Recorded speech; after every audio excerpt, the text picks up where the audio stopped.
Hi అండి, welcome to సాయిస్ kitchen. బాగున్నారండి మీరు? మేమైతే బాగున్నామండి. ఇప్పుడైతే మీకోసం నేను శనగపప్పుతో పప్పుచారు చేసి చూపిస్తానండి. చాలా టేస్టీగా ఉంటుందండి. ఇదైతే వేడి వేడి అన్నంలో వేసుకుంటే సూపర్గా ఉంటుంది పప్పుచారు అయితే.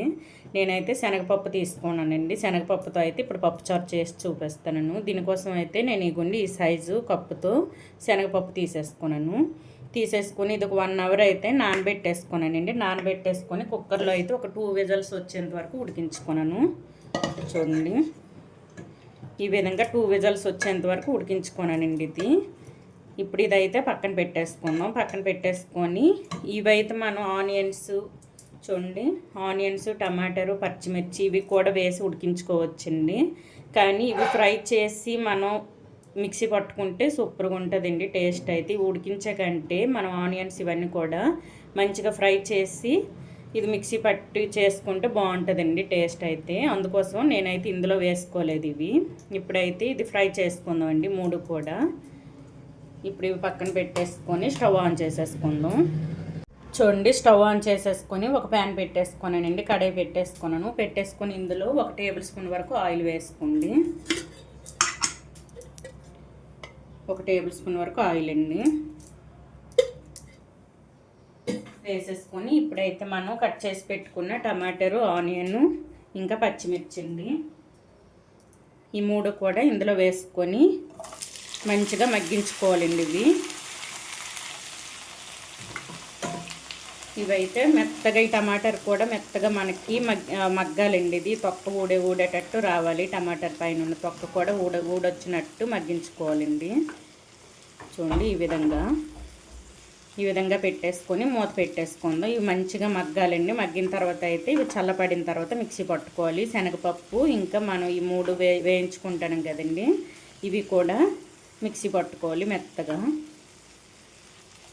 చూడండి, ఈ విధంగా. ఇప్పుడు ఇందులోని కొద్దిగా చింతపండు అండి. ఇది కొద్దిగా మగ్గిన తర్వాత అయితే ఈ చింతపండుని నానబెట్టి ఉంచేసుకున్నాను. చిన్న నిమ్మకాయ సైజు అంత చింతపండుని తీసుకొని ఈ విధంగా నానబెట్టేసుకున్నానండి. ఇవి కొద్దిగా మనం మగ్గిన తర్వాత అయితే చింతపండుని కూడా వేసుకొని మగ్గించుకుందాం. ఇప్పుడైతే ఒక 5 మినిట్స్ ఇవి మగ్గిన తర్వాత చింతపండు గుజ్జుని అయితే వేసేసుకుందాం అండి. ఇప్పుడు ఇదైతే మూత పెట్టేసుకుందాం. చూద్దామండి, 5 మినిట్స్ అయితే అయింది. ఇప్పుడు ఎంతవరకు మగ్గాయో మీకు చెప్పడం మర్చిపోయాను కదండి. నేను ఆనియన్ అయితే పెద్ద సైజుది ఒకటి తీసుకున్నానండి. టమాటాలు అయితే మీడియం సైజు 3 తీసేసుకున్నాను. పచ్చిమిర్చిని అయితే ఒక 5 కట్ చేసి ఈ విధంగా తీసేసుకున్నానండి. మీరు కారం తినే బట్టి చూసుకొని మిర్చి కూడా వేసుకోండి. పోపులో కూడా కొద్దిగా ఎండుమిర్చి అయితే వేసేసుకోవాలండి. ఈ విధంగా తీసేసుకొని చూడండి ఇలా వేయించుకుంటాను. ఇప్పుడు చూడండి, కొద్దిగా మనకు మగ్గింది కదా. ఇప్పుడు ఇందులో ఈ చింతపండు గుజ్జుని వాటర్తో కలిపి వేసుకుందాం. ఈ విధంగా వేసేసుకొని ఈ మొత్తం కూడా ఈ చింతపండు కూడా మెత్తగా ఇందులో ఉడికేంత వరకు ఇవైతే ఫ్రై చేసుకోవాలండి. ఇది వేయించుతుంటేనే మంచి స్మెల్ వస్తుందండి. ఈ విధంగా వేయించుకొని మనం మిక్సీ పట్టి పప్పుచారు చేసుకుంటే సూపర్గా ఉంటుందండి టేస్ట్ అయితే. మనం దీంట్లో ఉడికించుకుంటాం కదండి కుక్కర్లో అయితే, ఆ విధంగా కంటే ఈ విధంగా ఫ్రై చేసుకొని మిక్సీ పట్టుకోండి. ఎప్పుడైనా సరే బాగుంటుందండి టేస్ట్ అయితే. చూడండి, ఈ విధంగా మొత్తం కలిపేసుకొని ఇవి పూర్తిగా మెత్తపడేంత వరకు ఉడికించుకోవాలండి. ఫ్లేమ్ మీడియంలో ఉంచేసుకొని ఉడికించుకోండి.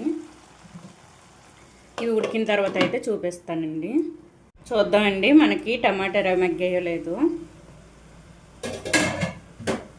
చూడండి, ఆనియన్స్, టమాటాలు అన్నీ కూడా మంచిగా మగ్గాయండి. టమాటా పైన ఉన్న తొక్క కూడా వచ్చింది చూసారా. ఈ విధంగా అయితే మగ్గించుకోవాలండి. చూడండి, ఈ విధంగా తొక్క వచ్చేటట్టు మగ్గించుకోవాలండి. ఇప్పుడు ఈ మొత్తాన్ని కూడా చల్లార్చుకోవాలి.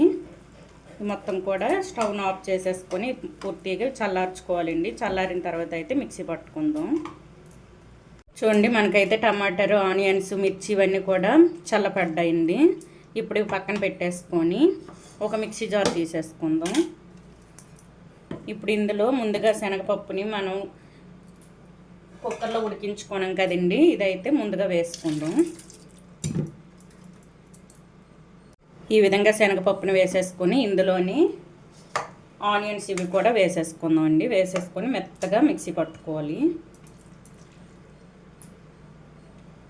ఇవి కూడా వేసుకొని మెత్తగా వాటర్ వేయన అవసరం లేదండి. మనం మిక్సీ పట్టేటప్పుడు ఇందులో ఉన్న వాటరే సరిపోద్ది. ఇప్పుడు ఇదైతే మెత్తగా మిక్సీ పట్టి చూపిస్తానండి. ఇప్పుడు ఇందులో కొద్దిగా ఉప్పును కూడా వేసేసుకోండి. మీరు మిక్సీ పట్టేటప్పుడే కొద్దిగా ఉప్పును కూడా వేసేసుకోవాలి. కల్లుప్పును అయితే నేను వేసుకుంటానండి. ఈ విధంగా వేసేసుకొని మెత్తగా మిక్సీ పట్టి చూపిస్తానండి. చూడండి, ఈ విధంగా అయితే మెత్తగా గ్రైండ్ చేసేసుకోవాలండి. చూసారా, ఎక్కడ పప్పు లేకుండా ఈ విధంగా గ్రైండ్ చేసేసుకోవాలి. ఇప్పుడు ఇది పక్కన పెట్టేసుకుందామండి. పెట్టేసుకొని స్టవ్ ఆన్ చేసేసుకొని ఒక కడాయి పెట్టేసుకొని ఇప్పుడైతే పోపుని రెడీ చేసుకుందాం అండి. ఇందులో అయితే ఒక 2 టేబుల్ స్పూన్ వరకు ఆయిల్ వేసేసుకోండి. 2 టేబుల్ స్పూన్ వరకు వేసేసుకొని ఇందులో అయితే పోపు దినుసులు వేసుకుందామండి. ఒక 3 ఎండుమిర్చిని అయితే నేను వేసుకోనండి. చిన్నగా తురిమి పోపు దినుసులు వేసేసుకొని ఒక 3 అయితే ఎండుమిర్చిని వేసుకున్నాను, చిన్న సైజు. ఈ విధంగా అయితే వేసుకొని మంచిగా ఇవి ఫ్రై చేసుకోవాలండి. ఇందులోని కచ్చాపచ్చగా దంచుకున్న వెల్లుల్లి అండి, ఒక 5-6 వెల్లుల్లి రెబ్బలు అయితే వేసుకున్నాను. ఈ విధంగా కచ్చాపచ్చగా దంచేసుకోవాలి. ఆనియన్ వేయవలసిన అవసరం లేదండి. మనం ఆల్రెడీ వేయించుకొని గ్రైండ్ చేసేసుకున్నాం కదండి, వేయవలసిన అవసరం లేదు. ఇప్పుడు ఇవన్నీ కూడా మంచిగా ఫ్రై చేసుకోవాలి. ఇందులో కొద్దిగా మెంతులను కూడా వేసేసుకోండి. మెంతులు కూడా వేసుకుంటే పప్పుచారు బాగుంటుందండి. ఈ విధంగా ఇది కూడా వేసేసుకొని ఇవన్నీ కూడా మంచి గోల్డెన్ కలర్ వచ్చేంత వరకు వేయించుకోవాలండి. ఫ్లేమ్ సిమ్లో ఉంచేసుకొని ఇవన్నీ కూడా మంచిగా వేయించుకోవాలి.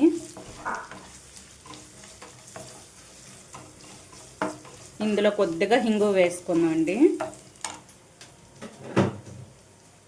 కొద్దిగా వేసేసుకుంటే సరిపోద్ది. చూడండి, ఈ మాత్రం వేసుకుంటే సరిపోద్ది.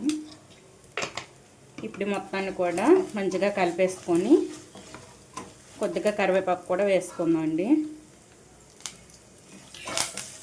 ఈ మొత్తం కూడా మంచిగా ఫ్రై చేసుకోవాలి. మనకు పోపు అయితే మంచిగా వేగిందండి, చిటపట్లాడుతూ మంచిగా వేగింది. ఇప్పుడు ఇందులో మనం గ్రైండ్ చేసి పెట్టుకున్న పప్పు, చూడండి, పప్పు పేస్ట్ని అయితే ఇందులో వేసేసుకుందాం. వేసేసుకొని మీరు పప్పుచారు ఎంత పలచగా కావాలనుకుంటున్నారో అంత పలచగా వాటర్ వేసేసుకోవాలండి. ఇంకా చింతపండు రసం వేయవలసిన అవసరం లేదు. మనం ఆల్రెడీ చింతపండు కూడా వేసుకొని గ్రైండ్ చేసుకున్నాం కదండి, ఆ పులుపు అయితే సరిపోద్ది. ఈ విధంగా మొత్తం వేసేసుకొని దీనికి సరిపడా వాటర్ కూడా వేసేసుకుందాం అండి. ఇప్పుడైతే వాటర్ వేసేసుకుందాం అండి. మీకు పప్పుచారు ఎంత పలచగా కావాలో అంత వాటర్ అయితే వేసేసుకోండి. ఈ మొత్తం కూడా కలిపేసుకుందాం అండి. ఈ విధంగా ఉండలు లేకుండా మొత్తం కలిపేసుకోవాలండి.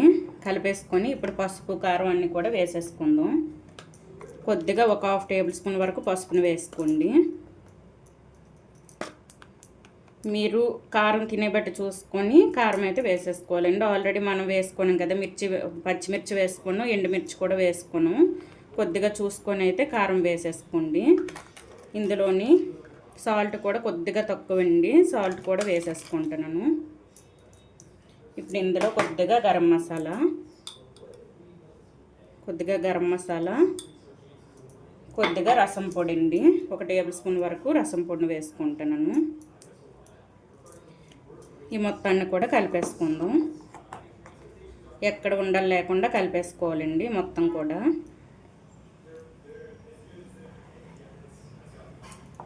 ఈ విధంగా మసాలాలు, పసుపు, కారం అన్నీ కూడా వేసేసుకొని ఇదైతే ఒక 2-3 మరుగులు రానిచ్చి ఆఫ్ చేసేసుకోవాలండి. చూడండి, ఇది బాగా మరిగించుకోవాలి. మరిగించుకున్నాక కొద్దిగా కొత్తిమీరను వేసుకొని ఆఫ్ చేసుకోవడం అండి. మీకు ఈ పప్పుని కొద్దిగా పప్పుగా ఉంచేసుకున్నా పర్వాలేదండి, ఆ విధంగా చేసేసుకున్నా పర్వాలేదు, ఈ విధంగా కట్టులాగా చేసేసుకున్నా సరే పర్వాలేదండి.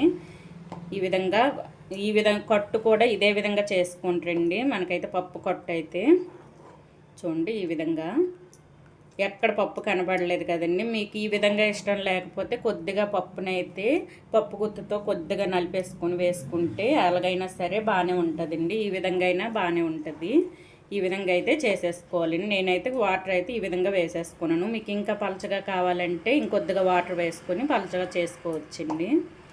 చూసారా, ఈ విధంగా ఒక 2 మరుగులు రానిచ్చి అయితే మనం కొత్తిమీరను వేసుకొని ఆఫ్ చేసుకుందామండి. చూడండి ఈ పప్పుచారు అయితే ఒక 2-3 మరుగులు వచ్చిందండి. చూసారా, మనకి చిక్కగా ఈ విధంగా అయితే ఉండాలండి. మనం దీన్ని కొట్టని కూడా అనొచ్చండి. చూడండి ఈ విధంగా అయితే చేసేసుకోవాలి. మీకు ఇంకా పలచగా కావాలంటే ఇంకొద్దిగా వాటర్ వేసుకొని చేసుకోవచ్చు. నేను వేసుకున్న చింతపండు కూడా కరెక్ట్గా సరిపోయిందండి. పులుపు అయితే దీనికి ఎక్కువ చింతపండు పట్టదు, ఎందుకంటే నేను టమాటాలు కూడా కట్ చేసి వేసుకున్నాను కదండి, అందుకు ఎక్కువ అయితే పులుపు పట్టదండి. దీనికి కరెక్ట్గా అయితే మనకి సరిపోయింది. ఇగుండి ఇప్పుడైతే కొత్తిమీరను వేసుకుందాం. కొద్దిగా కొత్తిమీరను వేసుకుందాం అండి. వేసేసుకొని ఇప్పుడైతే స్టవ్ను ఆఫ్ చేసేసుకొని ఒక బౌల్లో వేసి చూపిస్తానండి. చూడండి, మనకైతే శనగపప్పుతో చేసిన పప్పుచారు అయితే మనకి రెడీ అయిపోయిందండి. ఈ విధంగా అయితే చేసేసుకోండి, చాలా టేస్టీగా ఉందండి. వేడి వేడి అన్నంలో ఇది కనుక కలుపుకొని తింటే అంత అన్నం అయినా తినేస్తారండి, అంత బాగుంటుంది. టేస్ట్ అయితే సూపర్గా వచ్చిందండి. మనం పెసరపప్పుతో కందిపప్పుతో పప్పుచారులు చేస్తుంటాం కదండి, ఈ విధంగా శనగపప్పుతో కూడా చేసి చూడండి, సూపర్గా ఉందండి. టేస్ట్ అయితే మనకి కావలసిన చిక్కదనం కూడా వచ్చిందండి పప్పుచారులో అయితే. ఈ విధంగా అయితే చేసేసుకోండి, చాలా టేస్టీగా ఉందండి. తిన్ని కట్టు అని కూడా అంటారండి, కట్టు చేస్తాం కదండి, కట్టు కూడా అనవచ్చు. ఇది మనం మెత్తగా చేసేసుకున్నాం కాబట్టి ఇది కట్టులాగా కూడా ఉంటుందండి, కట్టు తినేటట్టు కూడాను. చూసారా, ఈ విధంగా మీకు పప్పులాగా రావాలనుకుంటే మీరైతే, నేను మిక్సీ పట్టుకోనాను కదండి, ఆ విధంగా మిక్సీ పట్టుకోకుండా ఈ పప్పునైతే పప్పు గుత్తుతో కొద్దిగా నలిపేసుకుంటే మీకైతే పప్పుచారులాగా వస్తుంది. కొట్టలాగా కావాలంటే ఈ విధంగా అయితే చేసేసుకోండి.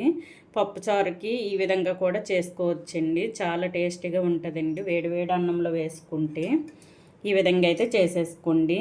ఈ శనగపప్పుతో చేసిన పప్పుచారు రెసిపీ కనుక మీకు నచ్చినట్లయితే లైక్ చేయండి, షేర్ చేయండి, నా ఛానల్ను సబ్స్క్రైబ్ చేసుకోండి. ఓకే, బాయ్ అండి.